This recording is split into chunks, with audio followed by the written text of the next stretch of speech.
though. You missed out No, then. but you got a didn't pub. have to audition, though, did you? Did you just get the part? Well, working with the director Barry Shear, I did a film called Cross 110th Street in New York, and got to L.A. and I was kind of looking for work and all that, and I got a call from my agents that Barry Shear had recommended me to Spelling and Goldberg for this pilot called Starsky and Hutch. And Would you The life and sad ending of Antonio Fargas. Antonio Fargas was born Antonio Juan Fargas on August 14, 1946, in New York City, New York, the U.S., to a Puerto Rican father and a Trinidadian mother, probably on August 14, 1946. He and his 10 siblings grew up in a housing project on Manhattan's Lower West Side. Fargas's father was a garbage man who later worked in public relations, and his mother, Fargas told Boston Herald reporter Paul Sullivan, was a great domestic engineer. And, we were so departmentalized, in New York. You grew up, you stayed in your neighborhood, you didn't go here, you didn't go to Brooklyn, and there was all these fears and that. When Fargas was a sophomore in high school in 1961, he noticed a story in New York's Amsterdam News saying that auditions were being held for an independent film called Cool World. He got the part. Around the same time, Fargas was a member of a youth group called Harlem Youth Opportunities Limited that offered theater programs to aspiring actors. After receiving instruction from actor Robert Hooks in Hooks's apartment, which wasn't far from that of Fargas's family, Who, me? I'm just back from...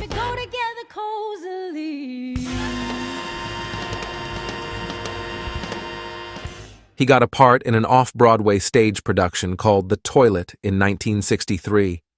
He made the first of what would become a lifetime's worth of trips to England in 1965 to appear in the play The Amen Corner, and he won positive reviews back in New York 2 years later when he appeared as Scipio in the original Broadway production of The Great White Hope, a play about the life of boxer Jack Johnson.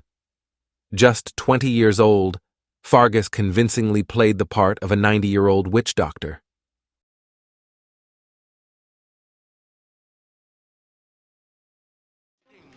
You're Jewish? No, darling, I'm gay.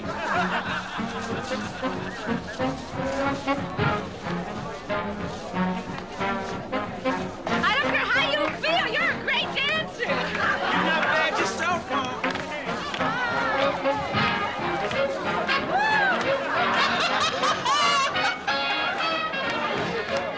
Fargas also made notable appearances in a 1968 New York Shakespeare Festival production of Romeo and Juliet, and in the 1969 play Ceremonies in Dark Old Men. Dividing his time between New York and Los Angeles, Fargas began to break into movies. He had parts in some of the popular black-oriented films of the early 1970s, like Shaft in 1971, Cleopatra Jones in 1973, and Foxy Brown in 1974. In 1974, he also played Quickfellow in Conrack, a film made from author Pat Conroy's autobiographical novel about his experiences teaching in an African-American community on one of South Carolina's coastal islands. Fargas also garnered roles in episodes of such hit television series as The Bill Cosby Show, Police Story, Kojak, and Sanford and Sons. Fargas had appeared in the 1972 film Across 110th Street, directed by Barry Shear, and when Shear was signed to direct the pilot episode of the ABC network Starsky and Hutch in 1975, he cast Fargas in the role of Huggy Bear. The role wasn't initially intended to be an ongoing part of the show, but producers noticed the chemistry that quickly evolved among Fargas and stars David Soul and Paul Michael Glazer. Fargas ended up remaining with the cast through the entire run of Starsky and Hutch, which left primetime airwaves in 1979 but lived on for years in syndication. Huggy Bear was charismatic, fashionable, a bit lovable, and unfailingly entertaining. Such traits anticipated the rise of rap music's gangsta variant. And thus it was no surprise that Fargas was later cast in films such as the Wayans brothers' I Am Gonna Get You Suka in 1988. Even if he took some criticism from activists of the 1970s for perpetuating stereotypes of blacks in the entertainment industry. The end of Starsky and Hutch barely slowed Fargas's career. He returned to the stage for a time in the 1980s, explaining to the Providence Journal that I hadn't been on stage for a long time. Your acting muscles atrophy when you don't use them. He had the lead role in a 1985 play called Toussaint, Angel Warrior of Haiti, which traced the life of the 19th century Haitian independence leader Toussaint Louverture. That year, he also appeared in a New York Shakespeare Festival production of Shakespeare's Measure for Measure. And in 1986, he had a role in a Philadelphia production of The Amen Corner, the play that had taken him to England as a teenager.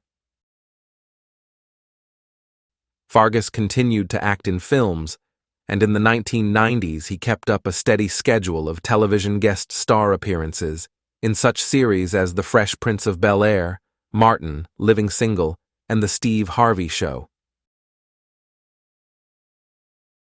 In personal life, married and divorced twice, he moved in with his partner, real estate executive Sandy Reed, in the late 1980s, raising her 2 children and Fargas too from a previous marriage. One son, Justin Fargas, became a football star with the Oakland Raiders of the National Football League. The early 1990s offered real challenges for Fargas. He conquered alcohol and tobacco addictions.